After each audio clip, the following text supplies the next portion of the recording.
এখন এই মহিলা ইসমাইল আলাইহিস সালামের মা বলছেন, ইয়া ইব্রাহিম আইনা তাযহাব, ইব্রাহিম কোথায় চলে যাচ্ছেন আপনি? ওয়া তাতরুকুনা বিহাদাল ওয়াদি আল্লাযী লাইসা বিহি আনিসুন ওয়ালা শাই, এমন একটি ধুধু প্রান্তরে রেখে যাচ্ছেন যেখানে কোনো জনবসতি, কোনো মানুষ যার সঙ্গে আমরা একটু মিশতে পারবো বা কিছু আমাদের সময় কাটবে, আমাদের সাহারা হবে, কিচ্ছু যেখানে নাই, এমনকি দানা পানি খাবার কিচ্ছু যেখানে নাই, এমন জায়গায় রেখে চলে যাচ্ছেন। ফাকালাত লাহু যালিকা মিরারান ওয়া জাআলা লা ইয়ালতাফিতু ইলাইহা, মহিলা কয়েকবার এই কথা বললেন, কিন্তু ইব্রাহিম আলাইহিস সালাম কোনো জবাবও দিচ্ছেন না, তার দিকে ফিরেও তাকাচ্ছেন না। কষ্ট হচ্ছে ওনার, তিনি তাদের প্রতি দুর্ব্যবহার শাস্তি দেওয়ার জন্য নয়। ফাকালাত লাহু, প্রথমে বলেছিলেন কি আমাদেরকে শাস্তি দিয়েছেন, কোন কোন রিওয়ায়াতে আসছে, নাকি আল্লাহর হুকুম? ফাকালাত লাহু আল্লাহু আমারাকা বিহাযা, যে আল্লাহ তাআলা কি আপনাকে এভাবে রেখে যেতে আমাদেরকে হুকুম করেছেন? ক্বালা নাম, তিনি বলেন হ্যাঁ তাই, আমার আল্লাহ এই নির্দেশ দিয়েছেন। ক্বালাত ইযান লা ইউদাইউনা, তখন তিনি বলেন তাহলে আশা করছি আল্লাহ আমাদেরকে হালাক করে দেবেন না, ধ্বংস করে দেবেন না, বরবাদ করবেন না। আমাদের আস্থা আছে আল্লাহর প্রতি। অনেক রিওয়ায়াতে এসেছে ইলা মান তাকিলুনা, ইব্রাহিম কার হাতে আমাদেরকে রেখে চলে যাচ্ছেন? ক্বালা ইলাল্লাহ, তখন তিনি জবাব দিয়েছিলেন আল্লাহর কাছে রেখে গেলাম তোমাদেরকে। ফাকালা রাদিতু, ঠিক আছে আল্লাহর কাছে রেখে যান, আল্লাহর হুকুমে ঘটে যায়, আমরা মেনে নিলাম। সুম্মা রাজাত, অতঃপর তিনি আর ওনার পেছনে পেছনে গেলেন না। ইব্রাহিম আলাইহিস সালাম সামনের দিকে যেতে থাকলেন, পিছনে তাকাচ্ছেন না। অনেক কষ্ট হচ্ছে, আদরের সন্তান 80 বছর বয়সে পেয়েছেন, এই সন্তানকে রেখে দিতে হবে এই ধুধু প্রান্তরে, কত কষ্ট ওনার মনে। ওনাদের সামনে কোনো কথাই বলছেন না। অতঃপর যখন তিনি সানিয়া এলাকা পার হয়ে গেলেন, ওনার চোখের দৃষ্টির বাইরে চলে গেল, তখন তিনি ওই যেখানে আল্লাহর ঘর হবে ওই দিকে মুখ করে আল্লাহর কাছে দোয়া করলেন, যে দোয়াটা আল্লাহ তাআলা কোরআনে পাকে উল্লেখ করেছেন, যে দোয়াটি এসেছে সূরা ইব্রাহিমের মধ্যেই, রব্বানা ইন্নী আসকানতু মিন যুররিয়াতি বিওয়াদিন গায়রি যী যারইন ইনদা বাইতিকাল মুহাররম, হে আল্লাহ আমি আমার সন্তানকে, আমার বংশধরকে, আমার স্ত্রী পরিবারকে রেখে গেলাম এমন একটি প্রান্তর, যেটা ধুধু প্রান্তর, যেখানে কোনো চাষাবাদ, গাছপালা, ক্ষেত খামার কিচ্ছু নেই। ইনদা বাইতিকাল মুহাররম, আপনার পবিত্র ঘরের কাছে। তখন কি আল্লাহর ঘর তৈরি হয়েছে? হয় নাই তো। তো তিনি বলছেন কেন? বলেন তো কেন বলছেন? ওনাকে আল্লাহ খবর দিয়ে দিয়েছেন, হামুকাল্লাহ, আল্লাহর কি পরিকল্পনা আছে এই এলাকায়, এখানে একদিন আল্লাহর ঘর নির্মিত হবে। তিনি এটা টের পেয়ে গেছেন, আল্লাহ ওনাকে খবর দিয়ে দিয়েছেন যে আল্লাহ আপনার পবিত্র ঘরের কাছে রেখে গেলাম, যেখানে কোনো খাবার দাবার, কৃষি কার্য কিচ্ছু নেই। রব্বানা লিয়ুকিমুস সালাহ, আল্লাহ যাতে তারা নামাজ কায়েম করে, সন্তানের জন্য তিনি এখানে এবং পরবর্তী বংশধর তারা যেন, যারা এলাকায় থাকে তারা যেন নামাজ কায়েম করে, তারা নামাজ পড়তে থাকে, এখানে যেন তারা এই নামাজের ঘর বানানো হয়, এই ঘরে তারা দেখভাল করে, এক সময় তাদেরকে নামাজি বানান। ফাজআল আফইদাতাম মিনান নাসি তাহওয়ি ইলাইহিম, আর আল্লাহ মানুষের অন্তরকে এভাবে করে দেন, এই যে মানুষের অন্তরে যেন, কিছু লোকের অন্তরে যেন এদের প্রতি মায়া মহব্বত সৃষ্টি হয়ে যায়, কেউ যেন খবর পেয়ে তাদের লুকআপটা করতে চলে আসে আল্লাহ। ওয়ারযুকহুম মিনাস সামারাতি লাআল্লাহুম ইয়াশকুরুন, আর আল্লাহ তাদেরকে ফল ফলাদি থেকে, রকমারি ফল ফ্রুটের আপনি রিজিক দান করেন।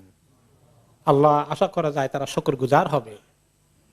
তাদের জন্য তিনি নামাজের দোয়া করলেন, মানুষদের সমাজ এখানে গড়ে তোলার জন্য দোয়া করলেন, যেন মানুষ চলে আসে, তাদেরকে সঙ্গ দেয়, তাদের প্রতি তাদের টেক কেয়ার করে, এবং সেখানে যেন আল্লাহ তাআলা রকমারি ফলের রিজিক আল্লাহ তাআলা সাপ্লাই করে দেন। আল্লাহ তাআলা আমরা দোয়া কবুল করেছেন না? তাই করেছেন। সব রকমের ফল এখনো কিন্তু মক্কায় পাওয়া যায়, যদি আমরা এদেশেও পাই, কিন্তু এখন তো দুনিয়ার সবকিছু সাপ্লাই হওয়া সহজ হয়েছে। কিন্তু ওই সময় কিভাবে সহজ হয়েছিল? তখন তো আর সহজ হওয়ার কথা ছিল না, কিন্তু তিনি অ্যাডভান্স দোয়া করে গেছেন। তিনি তো চলে গেলেন দোয়া করতে করতে আল্লাহর কাছে তাওয়াক্কুল করে। এখন এই পানি তো শেষ, খেজুরের শেষের দিকে, বিশেষ করে পানির অভাবে তো এখন তিনি বসে আল্লাহর কাছে ইন্তজার করছেন কি অবস্থা হবে। কিন্তু তখন দেখছেন যে বেবিটির এখন মুখ শুকিয়ে যাচ্ছে, বেবি এখন কাঁদছে, সমানে কাঁদতে পারে, জিহ্বা আটকে যাচ্ছে। তখন তিনি পেরেশান হয়ে গেলেন, কোথায় যাই? পাশেই ছোট্ট দুটো টিলার মতো পাহাড়, এই দুটোর নাম কি? সাফা এবং মারওয়া। সেখানে গেলেন। এখনকার মতো তো আর না, মোটামুটি উঁচু একটু টিলার মতো ছিল একটা, তারপরে আরেকটা। এই দুটার প্রথমে সাফায় উঠলেন, চতুর্দিকে দেখলেন কোনো জায়গায় পানি দেখা যায় কিনা। আর আরব দেশে পানিতে এভাবে দেখা যাবে না। পানি দেখার লক্ষণ কি? কোনো জায়গায় পাখি উড়ে কিনা, জমিনের উপরে পাখি উড়লে নিচে পানি আছে, এরকম কোনো জায়গায় দেখা যায় কিনা। দরকার ওদিকে দৌড় দেবেন, কিন্তু কোনো দিকে দেখা যায় না। বা কোনো মানুষ দেখা যায় কিনা, চিৎকার করবেন যে বাবারা আমার একটু শিশু বাচ্চা মরে যাচ্ছে, একটু পানি দাও। সে মানুষ কোনো জায়গায় দেখা যায় কিনা, কিছুই দেখা যায় কিনা, কোনো আলামত দেখা যাচ্ছে না। এরপরে নিচে দিয়ে আবার নেমে দৌড়ে ওই পাহাড়ে গিয়ে দেখি ওখান থেকে কিছু দেখা যায় কিনা। সেখানে গেলেন, আর ওদিকে বাচ্চার দিকে নজর রাখেন যে বাচ্চা কি আছে, পা নড়াচড়া করে কিনা, নাকি মরে গেল, খেয়াল করছেন। আবার যখন নিচে যায়, একটু নিচু জায়গা, যেটা দুই গ্রিন লাইটের মাঝখানে, তখন এটা অনেক একটু নিচু ছিল, এখন তো সমান করে ফেলেছে। ওই নিচু জায়গা গেলে বাচ্চাকে দেখা যায় না, তখন তিনি দৌড়েছেন ওই জায়গার মধ্যে। আবার তিনি মারোয়াতে গিয়ে চতুর্দিকে তাকালেন, কিছুই দেখেন না। আবার আসলেন, আবারও নিচু জায়গায় দৌড়লেন, যে বাচ্চাকে যখন দেখা যায় না। মারোয়াতে সাফাতে উঠে আবার দেখলেন বাচ্চাকে দেখা যায়, নড়াচড়া এখনো করছে। এইভাবে তিনি যখন 7 বার নড়াচড়া করলেন, এরপরে কিছুই দেখতে পেলেন না। তখন তিনি অস্থির হয়ে গেলেন যে আমি এখন বাচ্চার কাছে চলে যাই, আল্লাহ সেই বাচ্চাটা কি অবস্থা, কি আছে না মরে যাচ্ছে, আমি তাকে গিয়ে দেখি। তখন তিনি গেলেন। এরপরে কান্নাহু ইয়াসনাকুলিল মউত, বাচ্চা মনে হয় যেন তার এখন চিৎকার আর তার নিঃশ্বাসের অবস্থা মনে হয় যেন সে মৃত্যুর মুখোমুখি পৌঁছে গেছে।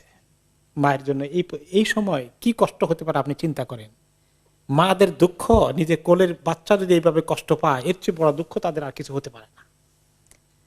তারপরে তিনি বললেন লাউ যাহাবতুল্লাহ আলী ওয়াহিসু আহাদান, তিনি আবার গেলেন। কিন্তু তারপরে তিনি দূর থেকে দেখতে পেলেন এবার যে কিছু একটা যেন আওয়াজ পাওয়া যাচ্ছে।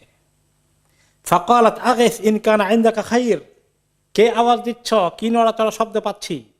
তোমার কাছে ভালো কিছু থাকলে, আমি যে বিপদে আছি, ভালো কিছু থাকলে এখন আমাকে খবর দাও, উদ্ধার করার জন্য কিছু তোমার কাছে আছে কিনা। তখন উনি এই জায়গায় যখন আসলেন বাচ্চার কাছে, তখনই দেখেন যে সেখানে কিছু একটা আওয়াজ পাওয়া যাচ্ছে। দেখেন নাই তিনি, কিন্তু আওয়াজ পাচ্ছেন। বলে যে তুমি কে, আওয়াজ পাচ্ছি, নড়াচড়া পাচ্ছি, তোমার কাছে ভালো খবর থাকলে একটু হেল্প করো আমাদেরকে। তারপরে তিনি জমিনের মধ্যে ওনার পাখা দিয়ে একটু সামান্য খোদাই মতো করলেন। আর ওই সময় জমিন থেকে ফামবাসাকাল মা, পানি নিচে থেকে পানি উঠে আসলো। এবং নবী করিম সাল্লাল্লাহু আলাইহি সাল্লাম বলেন যে ফাযাহাবাত উম্মু ইসমাঈল ফাজআলাত তাহফিরু, উম্মু ইসমাইলের মা কি করলেন, যে পানি যে উঠছে, পানি যাতে চলে না যায়, হারিয়ে না যায়, চতুর্দিকে গিয়ে নষ্ট না হয়ে যায়, উম্মু ইসমাইল একটু ঘের বানালেন, বাঁধের মতো করলেন, ঘেরাও দিলেন, যে এতটুকু জায়গায় পানিটা যেন টিকে থাকে, তা না হলে পানিতে চলে যাবে, হারিয়ে যাবে, শুকিয়ে যাবে। তো রাসূলুল্লাহ সাল্লাল্লাহু আলাইহি ওয়াসাল্লাম বলেন, ইসমাইলের মাকে আল্লাহ রহম করুন, তিনি যদি এইরকম না করে আরো ছেড়ে দিতেন, তাহলে জমজম আরো বিশাল হয়ে যেত। তিনি তো ঘেরাও দিয়ে ছোট করে ফেলেছিলেন। এটাও আল্লাহ তাআলার কুদরত আর কি। আল্লাহ তাআলা এতটুকু নিচে এসেছেন।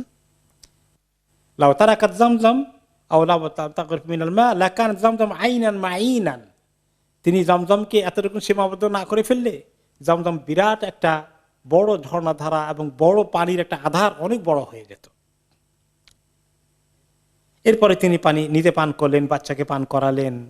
এরপরে আলহামদুলিল্লাহ আল্লাহ তাআলা ওনাকে শান্তি দিলেন।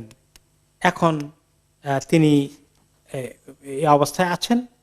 আর তখন দেখা গেল যে পানির সন্ধান পেয়ে ওই মুহূর্তেই হয়তো বা না কিছুক্ষণ পরে অথবা পরের দিন, সেটা টাইম এভাবে দিনক্ষণ আসে নাই, যে ওই জায়গা থেকে একটু দূর দিয়ে ইয়ামান থেকে জোরহুম কবিলার একটি দল, কারণ কবিলা লোকেরা তখন আরব দেশে তারা সেটেল হতো না এক জায়গায় পার্মানেন্টলি। এখন আমাদের দেশে যাযাবর যারা আছে বেদুইন, আমাদের দেশে কি বলে এদেরকে, বেদেদেরকে বলে, বেদেরা আসলে বেদুইন থেকে আসছে, মানে শব্দটা ওইখান থেকে এসছে। তারা এক জায়গা থেকে আরেক জায়গায় তাদের গরু ছাগল নিয়ে চলে যায়, আর আশেপাশে কোন জায়গায় পানি আছে যখন তারা সফর করতে করতে দেখে যে কোনো জায়গায় পাখি উড়ে কিনা, তখন তারা দেখলো যে অমুক জায়গায় এই জমজমের উপরে পাখি উঠছে। তখন তারা বেশ দূরে ছিল, একদম পাশে না, তখন তারা সেখান থেকে তাদের একজন বা দুইজনকে পাঠালো যে যাও তো দেখি ওইখানে পাখি উড়ে পানির কোনো সন্ধান আছে কিনা। এই জায়গা দিয়ে তো আমরা অনেকবার আসা যাওয়া করেছি, কোনোদিন তো এখানে পাখি উঠতে দেখিনি, দিস টাইম এবারে পাখি উঠতে দেখা যাচ্ছে, তাহলে তো নিশ্চয়ই পানির সন্ধান আছে কিনা। দুইজনকে পাঠানো হলো, তারা আসলো, এসে তারা দুইজন বলল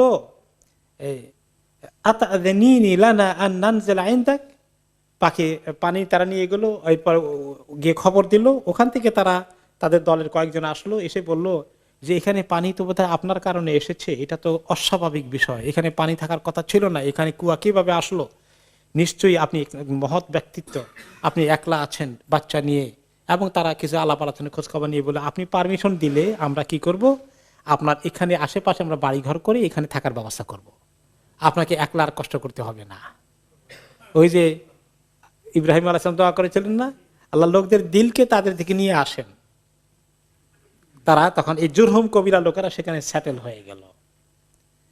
এবং এক পর্যায়ে ইব্রাহিম আলাইহিস সালাম বড় হয়েছেন, এবং বড় হওয়ার পরে ওনারা যখন টিনএজারের বিগিনিংয়ে আছেন, তখন কি ঘটনা ঘটলো, কোরবানির ঘটনা আসলো, তাই না? মনে আছে? এই কোরবানির ঘটনায় আল্লাহ রাব্বুল আলামিন ইব্রাহিম আলাইহিস সালামকে আরেক বড় পরীক্ষায় পার করলেন।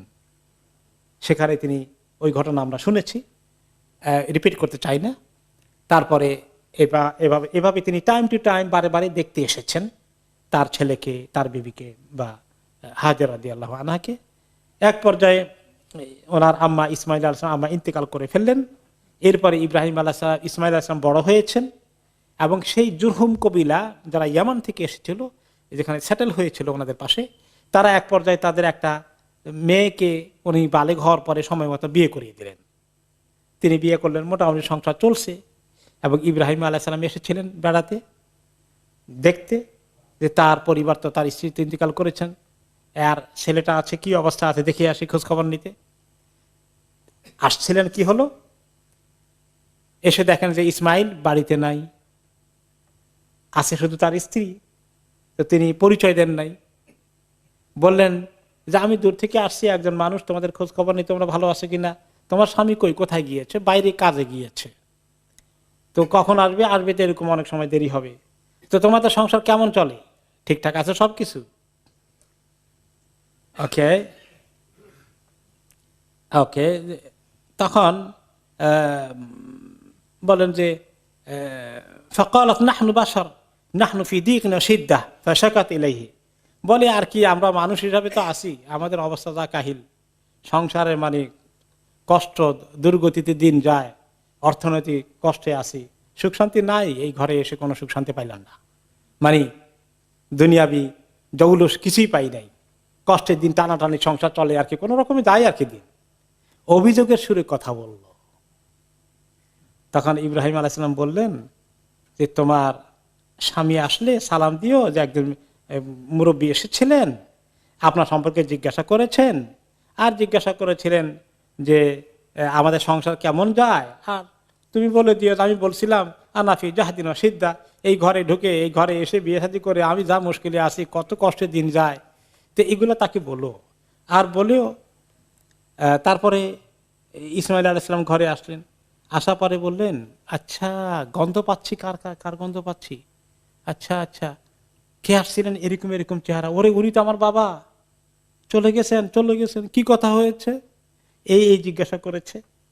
তুমি কি উত্তর দিয়েছ? আমি তো দিছি যে আপনার ঘরে তো মানে অভাব অনটন লেগেই আছে, এগুলো বলছিলাম আর কি। তো ফাহাল আওসাকা বিষয়, আওসা কি বিষয়, কোনো কিছু তোমার কাছে ওসিয়ত করে গেছে আমাকে বলার জন্য, কোনো কিছুর কথা বলে গিয়েছে, কোনো মেসেজ দিয়ে গেছে? কলাত নাম, হ্যাঁ মেসেজ দিয়েছে যে আমারানি আন আকরা আলাইকা সালাম ওয়া ইয়াকুল গায়্যির আতাবাতা বাবিক, আমাকে বলছে যে ছেলে আসলে বা ওই ইসমাইল আসলে তাকে সালাম দিও, আর বলবা যে যে তোমাদের দরজার চৌকাঠ বদলাতে বলেছে, দরজার চৌকাঠ পাল্টাতে বলেছে।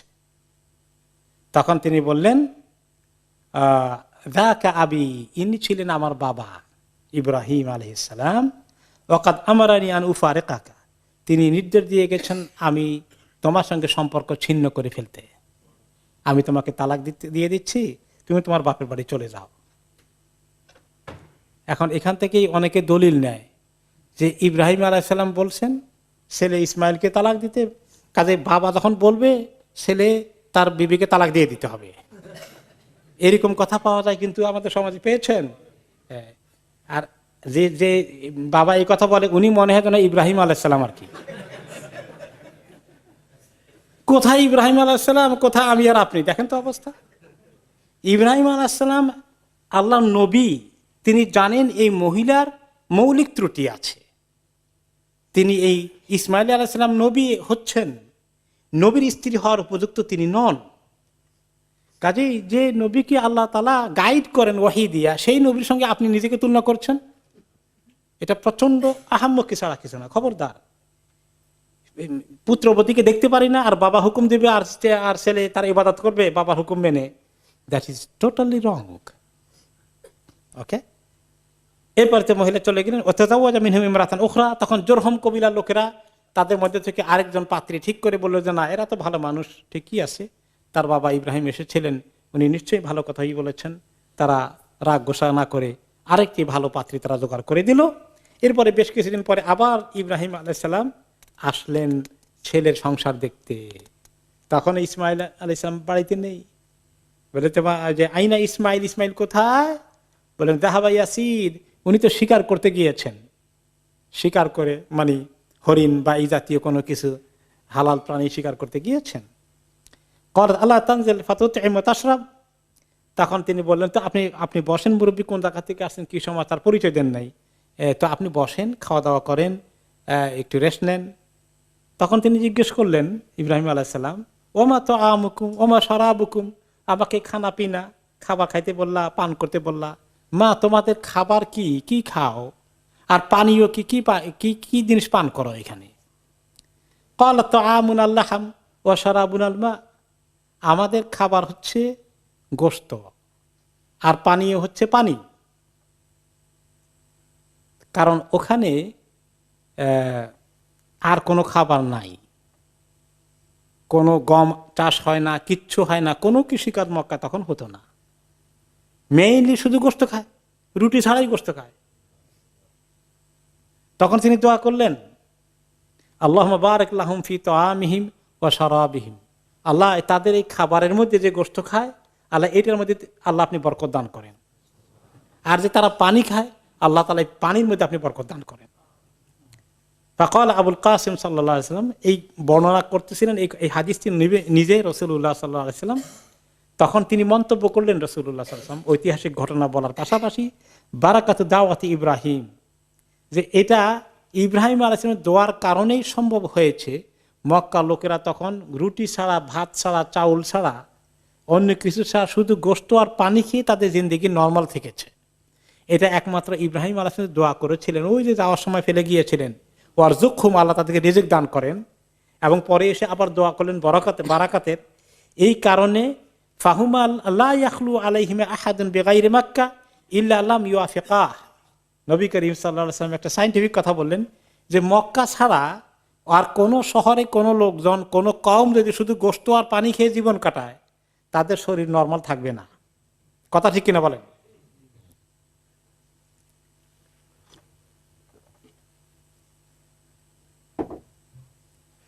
তো এই কথাই ঠিক। তাহলে মক্কার গোশত মধ্যে তিনি দোয়া করে কিন্তু সেটা ইব্রাহিম আলাইহিস সালাম পর্যন্ত টিকে থাকবে না। অনেক ওলামায়ে কেরাম বলেছেন মক্কা শহরে ওখানকার লোকাল গোশত যদি আপনি খান, ছাগল, ভেড়ি অথবা দুম্বা, এগুলোর গোশত এত হার্মফুল হবে না। কারণ ওই যে ইব্রাহিম আলাইহিস সালাম দোয়া করে গেছেন, বারাকাল্লাহু ফি বারাকাল্লাহুম আল্লাহুম্মা বারিক লাহুম ফি তাআমিহিম ওয়া শারাবিহিম, এদের গোশত এই এবং পানির জন্য দোয়া করেছে। এই জন্য মক্কায় হজে ওমরায় গেলে কিছু গোশত খেয়ে নিলে আশা করা যায় কম ক্ষতি হবে। জানি না সাইন্টিফিক্যালি কতটুকু টিকবে, কিন্তু this is the opinion of some scholars. Okay, এরপর নবী করিম সাল্লাল্লাহু আলাইহি ওয়াসাল্লাম বলেন ওয়ালাম ইয়াকুন লাহুম ইয়াউমা ইদিন হাব্বুন, যে ওই সময় মক্কায় কোনো দানা ছিল না। দানা বলতে কোনো বীজ দানা, শস্য দানা, ধান, চাল, গম, এইরকম কোনো বীজ জাতীয় কিছু ছিল না। লাউকান আল্লাহুম হাব্বুন দা আলাহুম ফিহি, এরকম কিছু থাকলে তিনি অবশ্য দোয়া মিস করাতেন না, সেটার জন্য দোয়া করতেন। ছিল না, কি দোয়া করবেন? যেগুলো আছে ওগুলোর জন্যই বরকতের দোয়া করেছেন।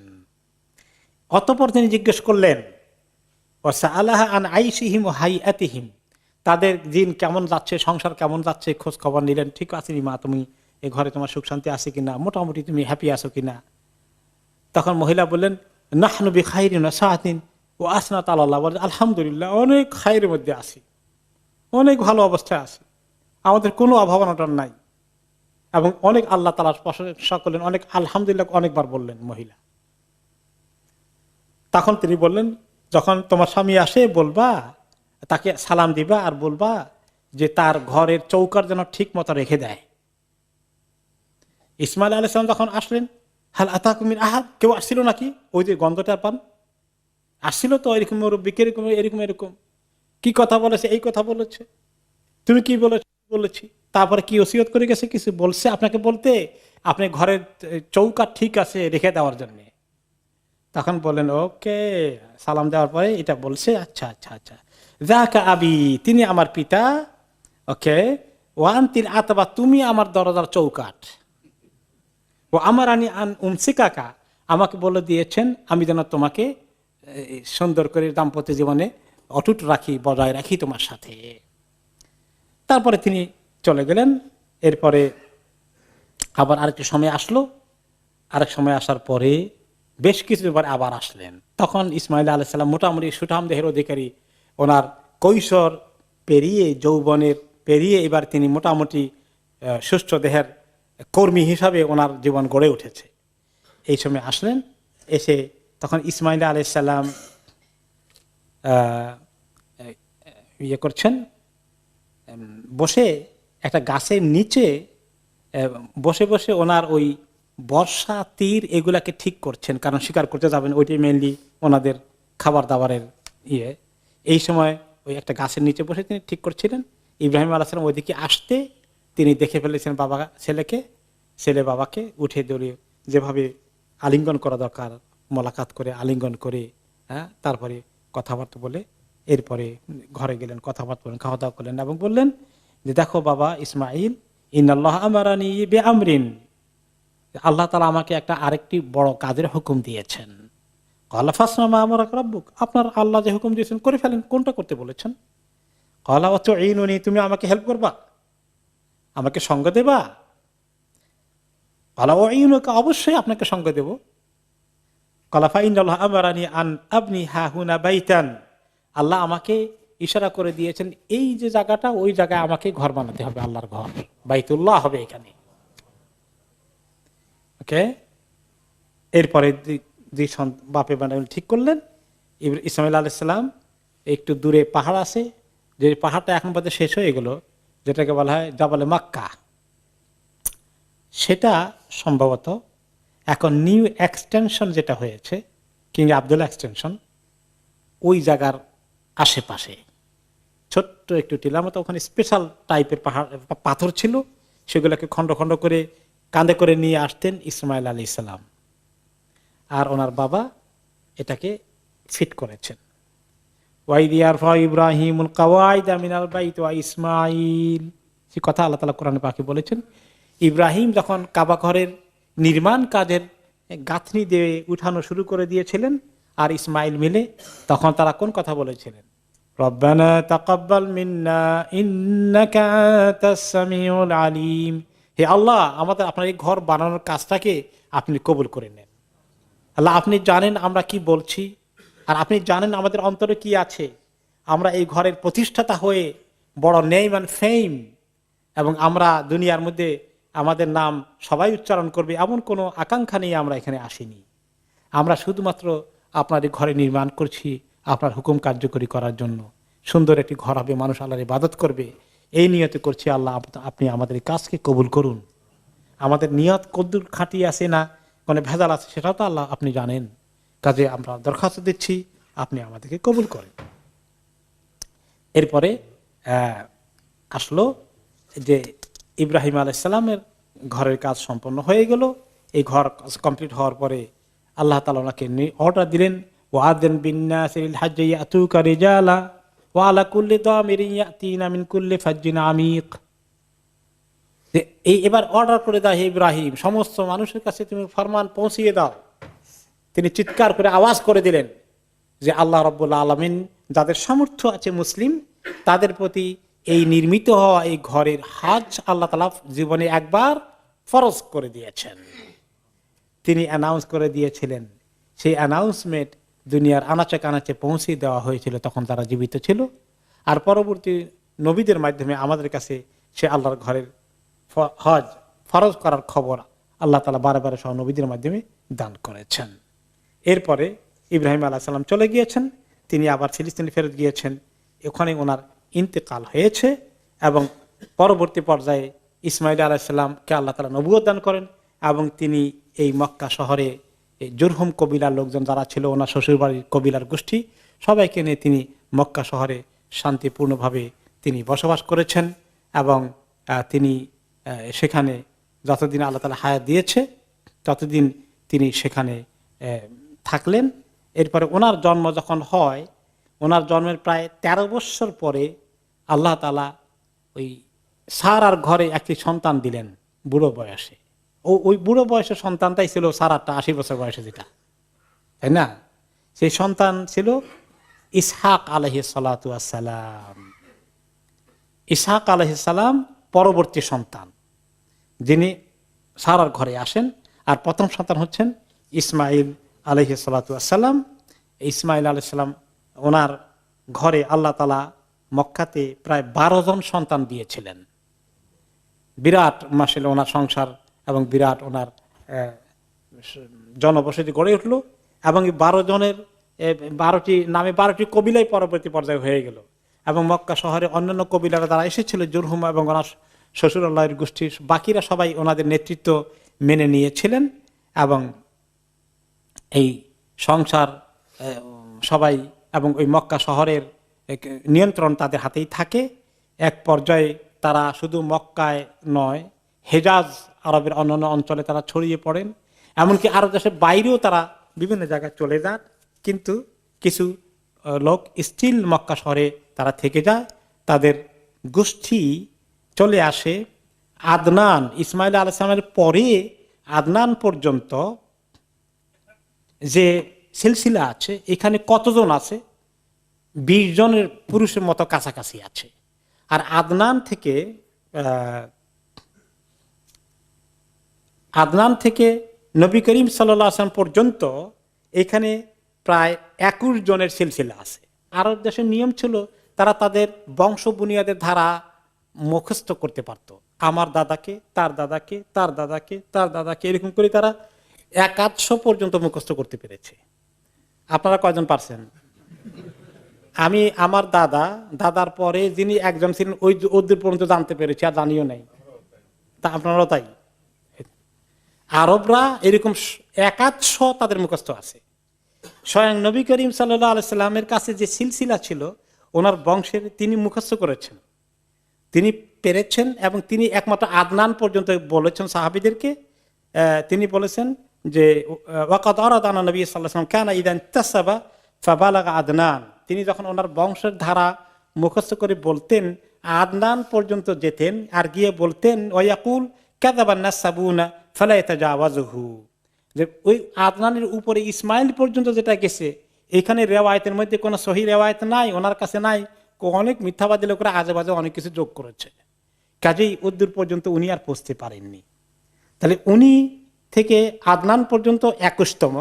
আর কোন কোন রেওয়ায়তে আসছে যে ইসমাইল আলাইসাল্লাম ছিলেন 40তম, আর ইব্রাহিম আলাইসাল্লাম হয়ে গেছেন 41তম। কিন্তু এগুলোর সঠিক তত্ত্ব কনফার্ম না, শুধুমাত্র আদনান পর্যন্ত কনফার্ম।